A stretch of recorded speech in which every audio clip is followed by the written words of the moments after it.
Ok, alors maintenant on va voir donc le chapitre 2, puisque la partie 1 sur le droit est déjà sur la chaîne, donc les différentes sources des règles de droit. Donc juste ce qu'il faut comprendre, c'est que les règles de droit ont des sources variées. Cette variété de sources est importante puisqu'elle permet une hiérarchie au sein des règles de droit.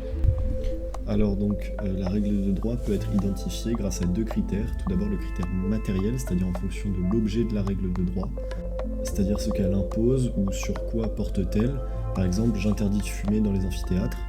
Mais aussi il y a le critère formel, c'est-à-dire en fonction de l'autorité qui émet la règle de droit. Donc quel est l'auteur qui interdit de fumer. Donc pour comprendre ce critère formel, il faut faire référence à la notion d'ordre juridique. Un ordre juridique, c'est un ensemble de règles de droit structurées dans un système qui gouverne une entité, qui régit son existence et son fonctionnement.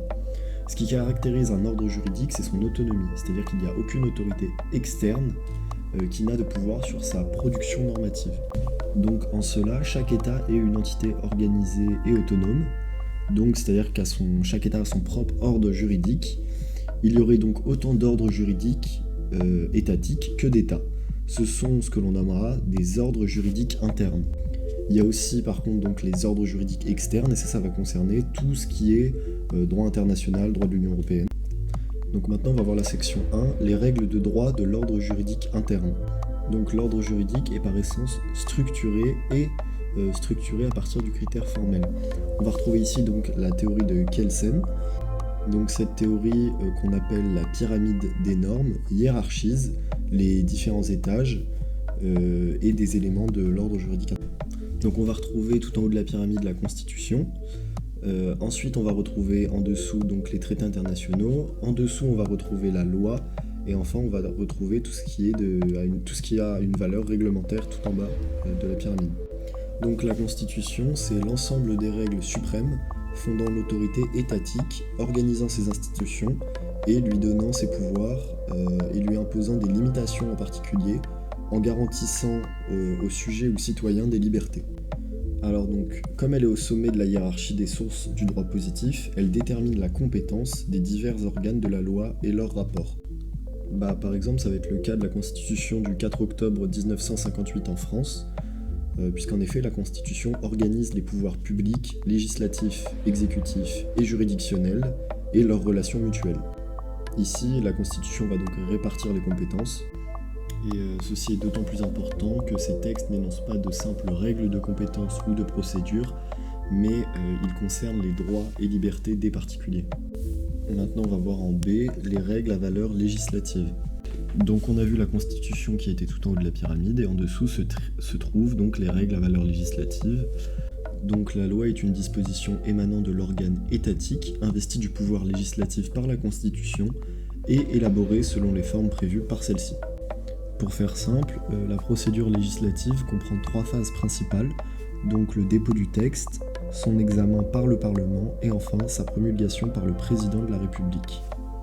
De plus, l'article 11 de la Constitution prévoit la possibilité de lois référendaires, c'est-à-dire que le président de la République peut demander aux citoyens de se prononcer directement par voie de référendum sur certains projets de loi concernant l'organisation des pouvoirs publics ou la ratification des traités. Ces lois-là ne sont pas susceptibles à un contrôle de constitutionnalité dans la mesure où elles constituent l'expression directe de la souveraineté nationale. La Constitution de 1958 avait pour objectif de réduire le domaine de compétence du Parlement. La loi n'a plus qu'une compétence d'attribution, et donc en fait la compétence d'attribution, elle fixe les règles concernant certaines matières, et détermine les principes fondamentaux en d'autres domaines.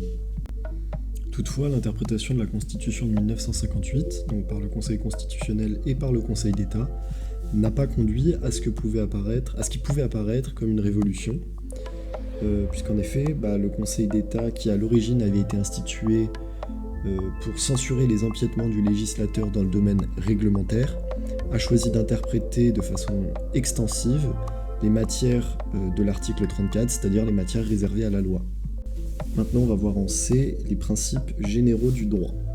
Alors, les principes généraux du droit tirent leur origine de la tradition juridique, mais il ne s'agit pas d'une pratique de masse comme pour la coutume. En fait, il s'agit d'une catégorie de normes bien ancrées dans le droit positif, mais dont la révélation et l'utilisation par les juges rendent leur contenu et leur valeur juridique évolutifs. En fait, il s'agit de normes non écrites, ne tirant leur expérience et leur force juridique d'aucun texte, même si certaines d'entre elles sont inspirées de dispositions constitutionnelles, législatives ou conventionnelles. Ces principes sont donc a priori d'origine jurisprudentielle, puisque c'est le juge qui, à l'occasion d'un litige qui lui est soumis, pose pour la première fois un tel principe et en fait l'application. En fait, ce qui caractérise les principes généraux, c'est leur révélation et leur application par la jurisprudence, mais c'est aussi leur généralité. Maintenant, on va voir en D les ordonnances de l'article 38. Alors, au terme de l'article 38 de la Constitution, le gouvernement peut, pour l'exécution de son programme, demander au Parlement l'autorisation de prendre par ordonnance pendant un délai limité des mesures qui sont normalement du domaine de la loi. Alors, il y a plusieurs conditions à ça, mais une des principales, c'est quand même qu'il faut une loi d'habilitation qui doit être adoptée par le Parlement selon la procédure législative. Les règles de droit à valeur réglementaire. Alors donc ça désigne essentiellement en droit public français des décisions prises par les autorités exécutives et administratives, c'est-à-dire le président de la République, Premier ministre, préfet ou les maires, dans l'exercice de leur pouvoir réglementaire, ce pouvoir s'opposant à la fois au pouvoir législatif et au pouvoir de prendre des décisions individuelles. Alors on distingue ces règlements selon qu'ils ont pour objet donc soit de disposer dans les domaines non réservés aux législateurs, c'est-à-dire on va parler de règlements autonomes pris en application de l'article 37 de la Constitution, c'est-à-dire des matières qui ne relèvent pas de la compétence du législateur, soit de développer les règles posées par une loi en vue d'en assurer l'application, et là on va parler donc de règlements d'application, donc règlement autonome, règlement d'application.